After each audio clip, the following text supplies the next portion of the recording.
So you may ask yourself, why am I doing all this on this car? It's a 97 Camaro with a V6. It's an RS, it's got T-tops, it's kind of nice. I'm the kind of guy that's got to have dirty hands. Always got to be working on something. There have been times when all my projects were done and I just felt like, what do I do with myself now? And I've always got to have a project car going. That's just kind of the way I am. If it's doing repairs or upgrades to my Suburban, or I change the engine and transmission in my HHR, see the video. And the Camaro is just the next project. I've got it painted. I need to sand it and buff it now. Probably buy a new hood for it. It's getting the engine rebuilt, which is probably the biggest expense I've had to go through with it. But I'm going to have something a little different. It's not going to be a huge horsepower monster, but it will be reliable and it will be quick. And that's okay. If I want to take it out on a track day, that's good. I know I can do that reliably and drive it home. And if I want to go autocross, if I want to drive it cross country, no problem. I can jump right in there and do that. Versus spending a ton of money on a V8 swap or a V8 car with aftermarket parts that may or may not be as reliable as some OEM parts or most OEM parts. So that's pretty much why I'm doing the rebuild on this car. And I happen to like it because it's got T-tops. It's got a nice shape to it. It looks good. It's got four-wheel disc brakes, positive traction. It's got an automatic. I'll probably change that to a stick here and the next stage of restoration and upgrades of this thing. And I really enjoy driving it. Wifey doesn't like it too much. It's too low, too hard for her to get in and out of. That's why I like the car.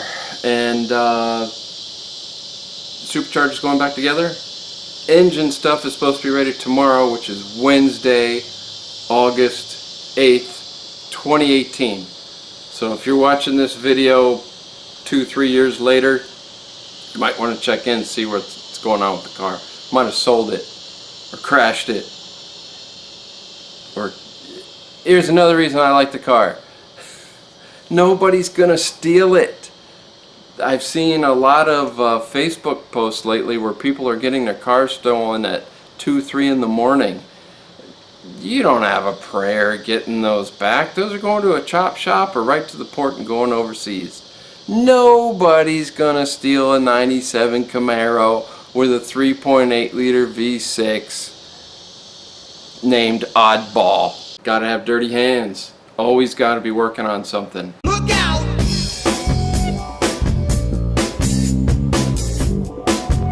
Alright, so I got the pulley off of the Supercharger. There it is.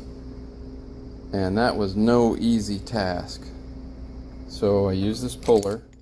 But here's what I used. Heat from this guy and this guy on both sides of this guy.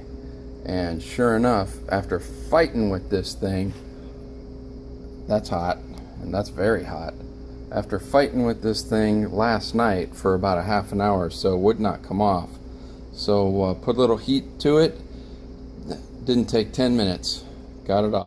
So this is the Supercharger rebuild kit that I bought from someone, but I can't remember who. Anyway, came in the mail. Got Supercharger oil, a new seal, which the front for the snout, the front of this thing is leaking, so that'll take care of that. This is your coupler that makes a bunch of noise when it goes bad. That sits back in there. And you got a couple bearings. And you get a new plug for the oil, which I probably ought to go ahead and drain out. The bolt that goes in the end of the pulley doesn't hold it on or anything, it's just a little cap. It's a vented bolt always bag your parts. And if you can see right there, you can blow air through the other side of this and it comes right out of there. I've never seen a vent like that or a bolt like that. Okay, now I'm going to remove the plug and then turn this over and drain the oil.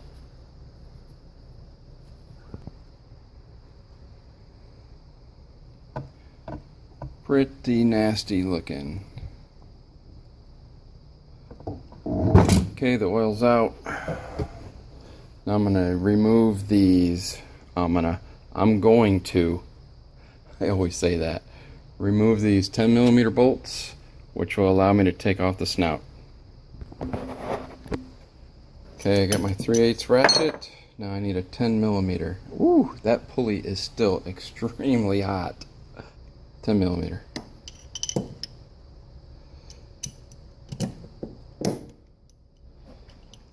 Just FYI, I don't know what the torque is on these yet, but it's a lot. Okay, all the bolts are out. The snout's ready to come off. This is a retaining disc of some sort that's gonna have to come out. Oh, it's got a C-clip in it. I have some pliers to get that off, so I'll be able to take that out and put the new bearing in. These bolts are kind of rusty. Some of them look like they had some sealant as well. So these will be going back in with anti-seize.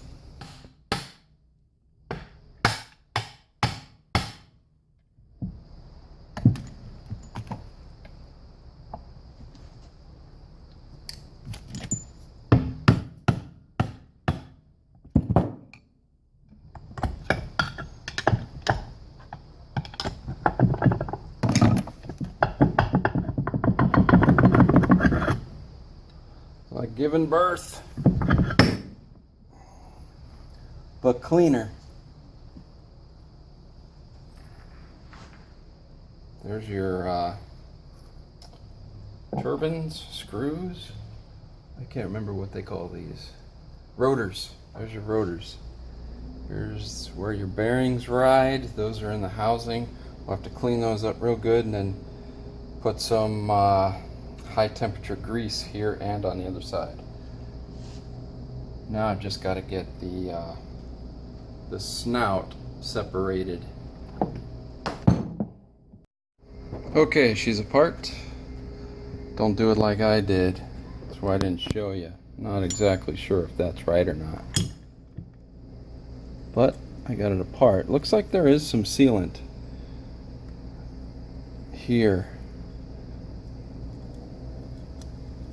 Could be.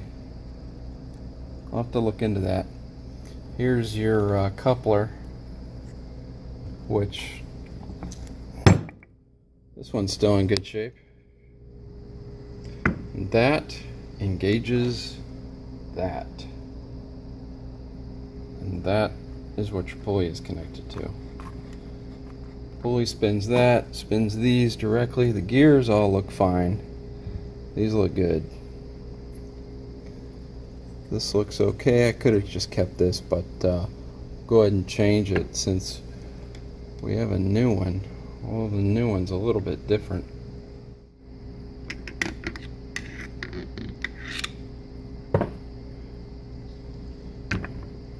Comes off easy enough. This one's in good shape. So basically, that is about as far down as I'm taking this. So I'll be changing the bearings up here, the front seal, fluid of course, the coupler, and I think that's about it. And then cleaning these off real good and greasing them. See, it's got that blue grease, high temperature stuff. And right down there is where those bearings live. They make a special extractor for those, but I'm just going to clean them up and grease them really good, as well as clean the inside of this housing, then put this beast back together. Alright, let's see if we can get this mess cleaned up. The oil in this thing stinks. It literally smells like that. Through the magic of my finger on the camera button, she's pretty well cleaned. I don't like these scratches on the side here. I don't know if this comes like that. Probably so.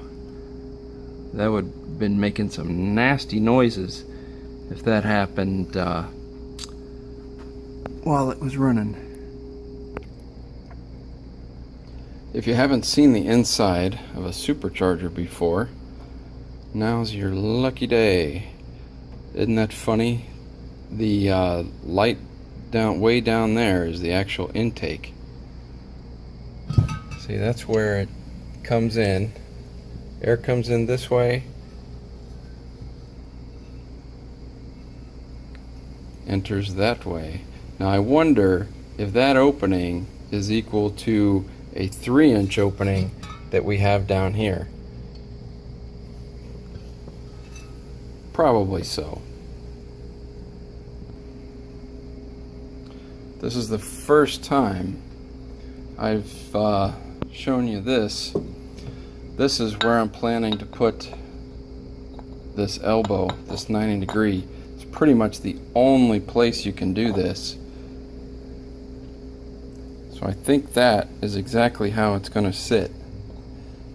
So that's going to mean a lot of cutting and grinding here to get that to sit exactly right. So I've got some clearance to get the get a hose on the end of this and be able to clear this PCV valve plate. Something else I have to consider is this bolt here in the back and the bolt right down there to bolt the supercharger on. So this thing is pretty much only going to be able to sit in one spot. And I'm going to say it's going to be just like that. That'll give me clearance for that bolt, clearance for this bolt. Maybe. That's about as far back as I could go right there. Now how cool would it be to be able to put this guy right up there? That would be pretty neat. The problem is all of your fuel injection, your fuel rail goes right over that on both sides, so that is not going to work. But that would be pretty cool if you've got some kind of idea like that, or know of somewhere that reconfigures or makes new fuel rails. Put a comment below. And that's exactly what I'm talking about. No go. Nowhere to put that guy. Can't put it towards the back. Or could I? I may be able to do that.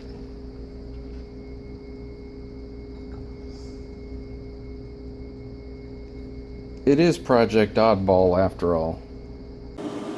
Alright, we're going to start by taking this C-clip off right here, which should allow me to get the seal off and possibly the bearing. Give it a shot. Alright, got my trusty dusty C-clip pliers.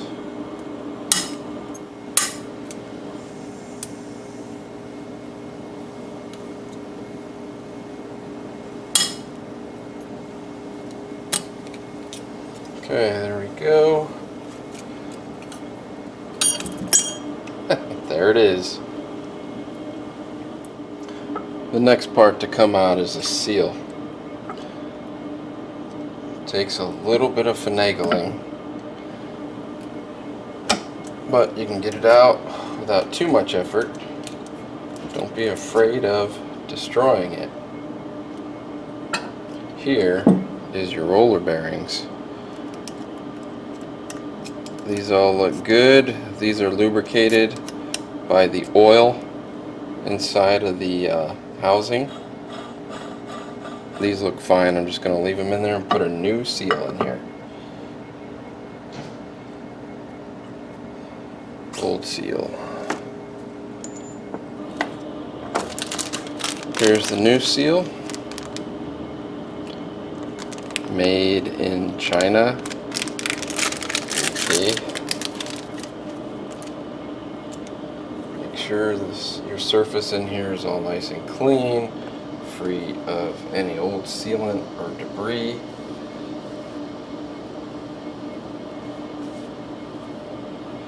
You definitely don't want to get any debris like this down into those new bearings. Nothing like that. Into the new bearings, into the old bearings.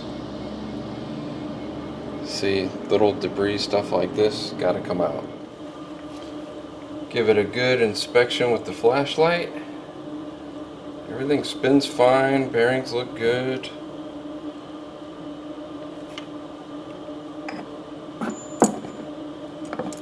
No debris.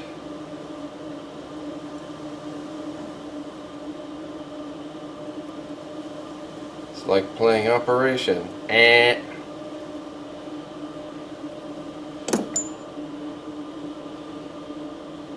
Okay, it looks good. Okay, I'm going to clean up this shaft just a little bit. Boy, it's got a lip on it, a lip and a half. Let's see if that is just sealant. Yeah, there's some sealant here on the shaft that's got to come out. It's dried sealant.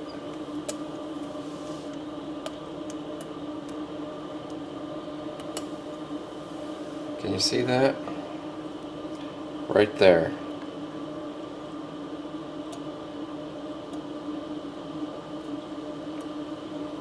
So I'm going to make sure that is cleaned off so we don't have anything that's going to mess with this seal. I'll put a little bit of lubrication on this just to make sure it slides on easy.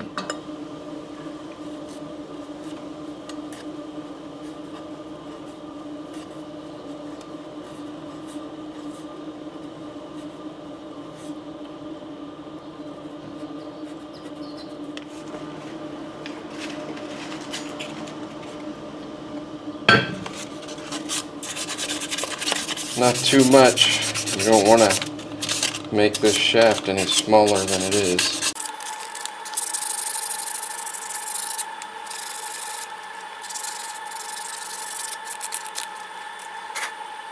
Okay, it's all nice and clean.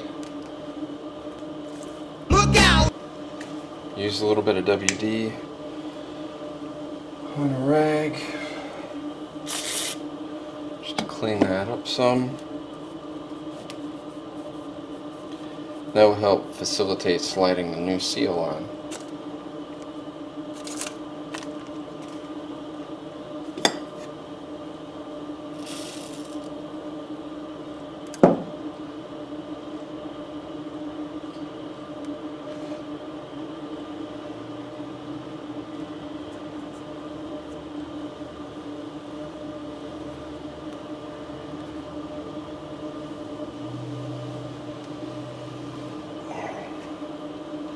Okay, just that easy. New seal's in, and that ensures this is not going to leak. Now, we'll put our C-clip back in, and this end of the supercharger will be done.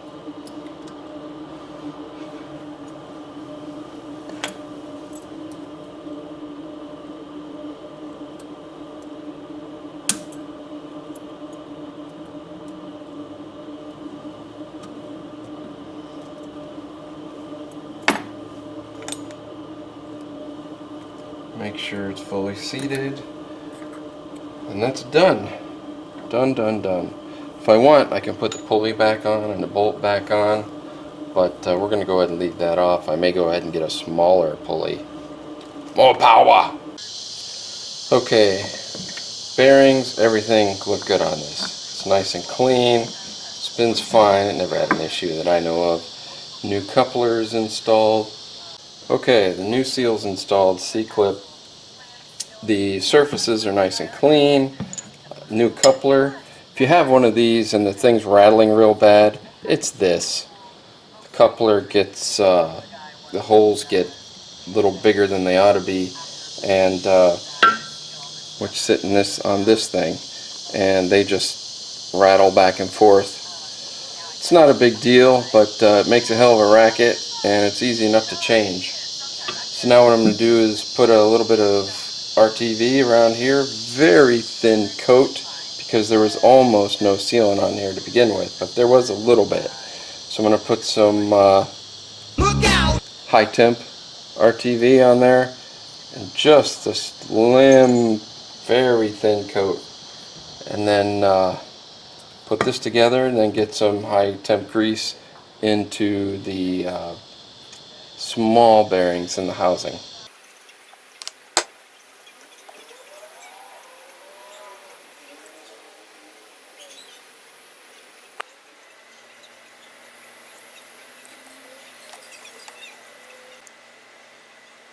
I'm going to make sure I get enough on the bottom. You don't want this thing to leak on your manifold. Just want it to be continuous.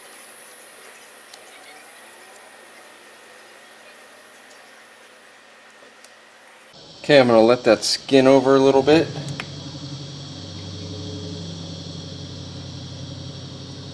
Then I'll put these two together and get some grease for those two bearings back there. Okay, now this has got nice and tacky, beyond tacky. Go ahead and I gotta line up these three pins with the pins in the coupler. That is not gonna be easy.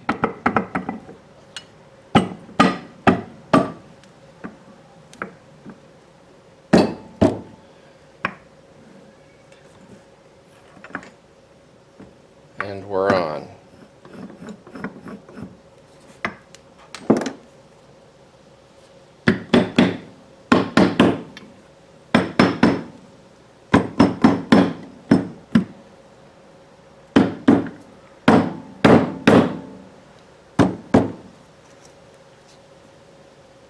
Okay, I'm going to put all the bolts back in and torque them down the proper torque sequence.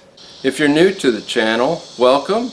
And go ahead and check out the playlist. There's all kinds of different stuff on there, from car shows to repairs to woman in machine events. There's one woman in machine event. You can learn a lot here. I don't care how old you are, you can learn a lot on my channel.